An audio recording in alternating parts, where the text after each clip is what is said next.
हाँ भाई एनीमे के दीवानो, कैसे हो? आशा करता हूँ अच्छे ही होगे। तो चलो चलते हैं स्टोरी पार्ट की तरफ। अब जैसा कि पिछले एपिसोड में हमने देखा कि डॉक्टर फेरी अपने सबऑर्डिनेट और शायान के साथ वेनसाई सेक्ट पर ढाबा बोल चुकी थी, लेकिन एन मौके पर हमें पता चला कि पॉइजन सेक्ट के सबऑर्डिनेट वेनसाई सेक्ट के साथ मिले हुए हैं और उन्होंने अपनी फॉर्मेशन मूव जो वेनसाई सेक्ट के अगेंस्ट बनाई थी उसका अटैक डॉक्टर फेरी पर ही कर दिया। लेकिन एन मौके पर शायान ने आके डॉक्टर फेरी को बचा लिया था। अब आगे सबऑर्डिनेट को धोखा देता देख पॉइजन सेक्ट के बाकी के फाइटिंग एम्पायर को मिर्ची लग जाती है, क्योंकि उन्होंने ये एक्सपेक्ट नहीं किया था कि ये लोग अपना रंग गिरगिट की तरह बदल लेंगे। धोखा देने के बाद पांचों सबऑर्डिनेट की हवा टाइट थी, इसलिए ये लोग वेनसाई के लोगों के साइड जाने लगते हैं। तो धोखा खा के गुस्से में आई डॉक्टर फेरी भी उन सभी पे अपना पॉइजन का अटैक करती है, लेकिन इस मूव को वो लोग अपनी फॉर्मेशन मूव से रोक लेते हैं। लेकिन तभी डॉक्टर फेरी भी उन सभी पे अपना पॉइजनस स्नेक मूव छोड़ देती है, जिसे ये लोग तो नहीं रोक पाते हैं, लेकिन इस बुढ़े शिएबियन को खुजली मचती है। इसलिए ये बुढ़ा बीच में आके इस मूव को रोक देता है और बुढ़ा डॉक्टर फेरी से कहता है कि तुम कितनी क्रूएल हो। तो डॉक्टर फेरी इसके जवाब में कहती है कि अगर तुम्हारे वेनसाई सेक्ट में ऐसा गद्दार होता तो तुम मुझसे भी 10 गुना ज्यादा क्रूएल बन जाते। डॉक्टर फेरी इस गद्दार सबऑर्डिनेट जिसका नाम वूया है उसे धमकी देते हुए कहती है कि तुमने मुझसे गद्दारी करके बहुत बड़ी दुश्मनी मोल ले ली है। धमकी सुन के भी इस गद्दार के कानों पे जू नहीं रेंगती, क्योंकि वो तो जानता था कि अब उसका पलड़ा भारी हो गया है। शायान इस टकले वूया से कहता है कि अच्छा तो वो तो ही था जिसने पिछली रात स्कॉर्पियो के बाहर इन्फॉर्मेशन लीक की थी। तो वूया शायान को पीछे हटने को कह देता है कि ये बैटल वेनसाई और पॉइजन सेक्ट के बीच में है, तो तू अपनी टांग क्यों अड़ा रहा है। शायान ठहरा कैलकुलेशन मैन, इसलिए वो सोचता है कि अब पॉइजन सेक्ट में सिर्फ 4 फाइटिंग एम्पायर बचे हैं, लेकिन इस टकले के धोखा देने पर वेनसाई के पास अब 8 फाइटिंग एम्पायर्स आ गए हैं। इस बुढ़े शिएबियन को ज्यादा गर्मी चढ़ती है, इसलिए वो अपना ऑरा रेस करते हुए कहता है कि आज मैं भी देखना चाहता हूँ कि तुम जूनियर्स में कितनी पावर है। तो उसके मूव को ब्रेक करते हुए डॉक्टर फेरी भी कहती है कि आजा बुढ़े, आजमा के देख ले आज किसमें कितना दम है। अब डॉक्टर फेरी और बुढ़े शिएबियन की टक्कर शुरू हो जाती है और दोनों का मुकाबला देखने में तो काफी इफेक्टफुल लगता है। इधर वेनसाई सेक्ट के बाकी फाइटिंग एम्पायर और आर्मी भी पॉइजन सेक्ट के लोगों से टक्कर शुरू कर देते हैं। इन दोनों टीमों में भी जम के मुकाबला चलता है, पर अगर पॉइजन सेक्ट की बात करें तो उनके फाइटिंग एम्पायर के बदलने पर पॉइजन सेक्ट थोड़ी कमजोर पड़ गई थी, इसलिए उनके 3 फाइटिंग एम्पायर और आर्मी वेनसाई सेक्ट के 8 फाइटिंग एम्पायर और आर्मी को टक्कर नहीं दे पा रहे थे। पर फिर भी शायान के मन में तो कुछ और ही प्लान चल रहा था। वैसे अभी हमें क्वीन मेडुसा और जियान का भी कमबैक देखने को मिलता है, पर शायान अभी क्वीन मेडुसा को बैटल से दूर रहने को कहता है, क्योंकि उसकी बॉडी कंडीशन अभी वीक जो थी। पर हाँ, अगर सिचुएशन क्रिटिकल होती है या पॉइजन सेक्ट के हाथों से जाते दिखती है तो क्वीन मेडुसा बैटल में इंटरफेयर कर सकती है और अभी शायान का साथ देने के लिए जियान भी बैटल में उतर जाती है। अब शायान भी अपने इलेक्ट्रिक रनिंग मूव का यूज करके वेनसाई के एक सबऑर्डिनेट को घुसा जड़ देता है और इधर जियान भी एक सबऑर्डिनेट के अटैक को डिफेंड करके उसे अच्छा खासा हिट दे देती है। इससे हमें ये पता चलता है कि जियान की भी पावर काफी इंक्रीज हुई है और इस गद्दार सबऑर्डिनेट वूया को अभी चैन नहीं था, इसलिए वो शायान को ज्ञान देता है कि तुमने मेरी सलाह नहीं मानी तो अब मरने का ब्लेम मुझ पर मत डालना। तो शायान भी कहता है कि टकले आज दिन तो तेरा खराब होने वाला है, लेकिन टकला वूया इस बात की हंसी उड़ाते हुए कहता है कि अच्छा तुम्हें लगता है कि तुम्हारी तुच्छी सी पावर से तुम हम 5 फाइटिंग एम्पायर को एक साथ मुंह के बल गिरा दोगे। अब कोई इस गधे को जाके बताए कि जैसे शायान की पावर है उससे वो इस जैसे 10 टट्टो एम्पायर को मुंह तो क्या उसके बल भी गिरा सकता है। पर शायान ठहरा बोलने से ज्यादा दिखाने वाला, इसलिए वो अपनी स्काई फायर 3 पेट्रोल मूव बना के उसकी पावर को समेट के एक साथ उसके 2 टट्टों को उसकी औकात दिखा देता है। तो अब जाके इन लोगों की बुद्धि खुलती है कि शायान में दम तो है। तो शायान को रोकने के लिए ये 2 फॉर्मेशन मूव बनाने की कोशिश करते हैं, पर शायान की इलेक्ट्रिक स्पीड तो आप जानते ही हैं। उसी स्पीड से वो उसके फॉर्मेशन मूव बनाने से पहले ही उसके पार्टनर को उससे जुदा कर देता है और उसके दूसरे पार्टनर के छाती के तार हिला देता है अपनी ऑरा पावर से और बेचारा भी दर्द से उभर के सांस ही ले रहा होता है कि शायान फिर से उसके छाती के जो बचे तार थे वो भी तोड़ देता है और बेचारा ये स्वर्गलोक सिधार जाता है। ये सब देखने के बाद वूया की हवा टाइट हो जाती है। नहीं शायान को और हल्के में लो। अब शायान भी अपनी बुद्धा मूव बनाने लगता है ये कह के कि बेटा अब तेरी बारी है। तो अब ये देख के वूया घबरा जाता है और बचने के लिए अपने पूर्वज का दम लगा के अपनी लास्ट मूव बनाता है। अब हमें नहीं पता था कि इसके पूर्वज कीड़े मकोड़े होंगे। खैर अब जो है सो है। अब वूया अपने कीड़े पूर्वज को शायान के ऊपर छोड़ देता है। अब शायान बेचारा क्या ही करता, क्योंकि ये कीड़ा शायान को उसकी मूव बनाने का मौका ही नहीं दे रहा था। वैसे हमने वूया को थोड़े हल्के में ले लिया, इसके भी पूर्वज थोड़े तो सॉलिड रहे ही होंगे जो इसके लिए ऐसा कीड़ा छोड़ गए। ये कीड़ा शायान पर हावी भी होने लगता है। बेचारा शायान मूव बनाने की जब कोशिश करता है ये कीड़ा अपनी 20 टांग अड़ा देता है, लेकिन अब शायान भी अपना दिमाग दौड़ाता है और अपने इलेक्ट्रिक मूव की स्पीड से इस कीड़े से काफी दूर चला जाता है और अब तो उसे अपनी फाउंडिंग ईगल मूव को बनाने का मौका भी मिल जाता है। तो अब क्या था, अब शायान इस पूर्वज कीड़े की 20 टांग को चीरने वाला था। शायान की मूव इस पे काफी भारी पड़ रही थी। वैसे हमारे गद्दार वूया भी अपना खूब दम लगा रहे थे, पर शायान के दम के सामने तो ये कुछ भी नहीं था। तो हुआ बड़ा धमाका और गया नीचे वूया, लेकिन जाते जाते भी उसके जीने की इच्छा मरी नहीं थी, इसलिए उसने अपने को बचाने के लिए आवाज लगा दिया। तो इस महाशय को भी चूल मची उसे बचाने की। आखिर था तो इसका गद्दार दोस्त थी। तो शायान ने भी सोचा कि मेरी मेहनत को फेल करोगे, तो वो भी गया उसे रोकने, लेकिन बेचारे वेनसाई के एम्पर का पोपट हो गया, क्योंकि जिसे उसने हिट किया था वो तो शियायान का डुप्लीकेट था यार। रियल शियायान ने तो पंछी बन उड़ता फिर उकर के वुया के तोते खोल दिए और बेचारा उसका दोस्त ये देखता रह गया। अब गद्दार भले वो दुनिया के लिए था पर इसके लिए तो उसका प्यारा दोस्त ही था। तो बदले की आग लेके ये आ गया शियायान को मौत के घाट उतारने। नहीं ऐसा मैं नहीं कह रहा हूँ, वो तो वेनसाई के फाइटिंग एम्पर ने कहा। फाइटिंग एम्पर कहना छोड़ो यार, इसका नाम शिएशान है, याद रहेगा ना। ये दोनों पहले तो बात करके एक दूसरे को उनकी औकात दिखा रहे थे, लेकिन औकात दिखाने के लिए शिएशान ने सीटी बचाई। तो मुझे पहले तो समझ नहीं आया, लेकिन जब मैंने स्कीरो को देखा तब पता चला कि इसने तो लेवल 6 का फ्लाइंग डीमन फेरी भी पाल रखा है। इसके अकेले के गुर्दे में उतना दम नहीं था, इसलिए ये दोनों मिलकर शियायान पर अटैक करते हैं। तो शियायान भी जैसे तैसे इन्हें संभाल तो लेता है पर हिट नहीं कर पाता है। शियायान दोनों की वजह से थोड़ा डाइवर्ट होता है। इसी का फायदा उठा के ये डीमन शियायान के और कहीं नहीं पेट पर ही अटैक करने वाला होता है, लेकिन तभी जियान आ जाती है उसे कंपनी देने के लिए।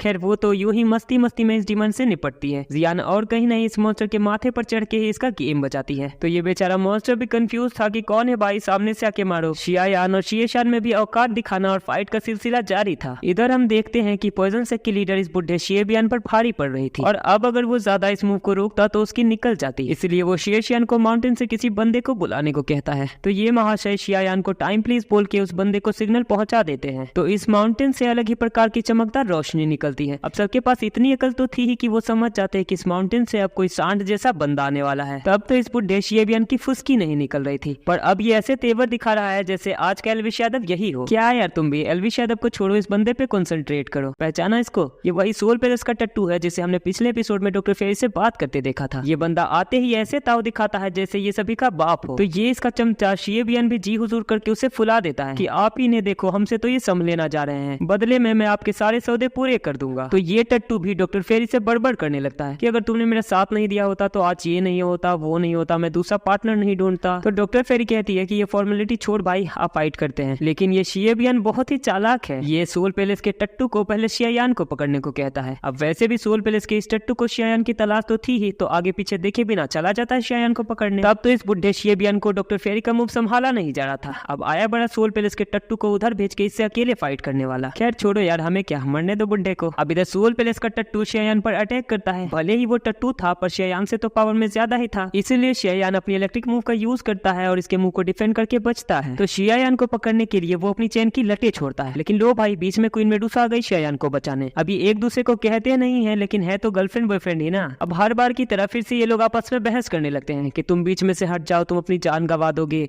मैं ठहरा स्ट्रेट फॉरवर्ड, तो इस बंदे को मेडुसा पे ही छोड़ के हम चलते हैं डॉक्टर फेरी और बुढ़े की तरफ। और हाँ, शियायान गया है बाकी फाइटिंग एम्पर को संभालने और इन दोनों में भी अब टक्कर शुरू हो गई है। इधर हम इस बुढ़े को हल्के में ले रहे थे ना, पर इस बुढ़े के पास 2 जोंग के लेवल का ब्लड डीमन स्कॉर्पियन किंग है। अब ये बुढ़ा इसी डीमन का रूप लेके डॉक्टर फेरी पे अटैक करता है। डॉक्टर फेरी इसे अपनी सोर्ड से रोकने की कोशिश करती है, पर ये बुढ़ापे में जवानी का दम दिखा के सोर्ड को तोड़ देता है। इतना करके वो अपने आप को बॉस समझ लेता है, लेकिन इस बुढ़े को ये नहीं पता था कि इसने ऐसा करके डॉक्टर फेरी को उसकी एविल बॉडी की सील तोड़ने पर मजबूर कर दिया है। अब क्या होना था, कर लिया डॉक्टर फेरी ने एविल बॉडी की सील ब्रेक। अब सारा आज ही जानना है, बाकी का अगले एपिसोड में देखना। और हाँ, अगर वीडियो पसंद आई होगी तो वीडियो को लाइक करके चैनल को सब्सक्राइब करना और कमेंट में अपना ओपिनियन जरूर बताना।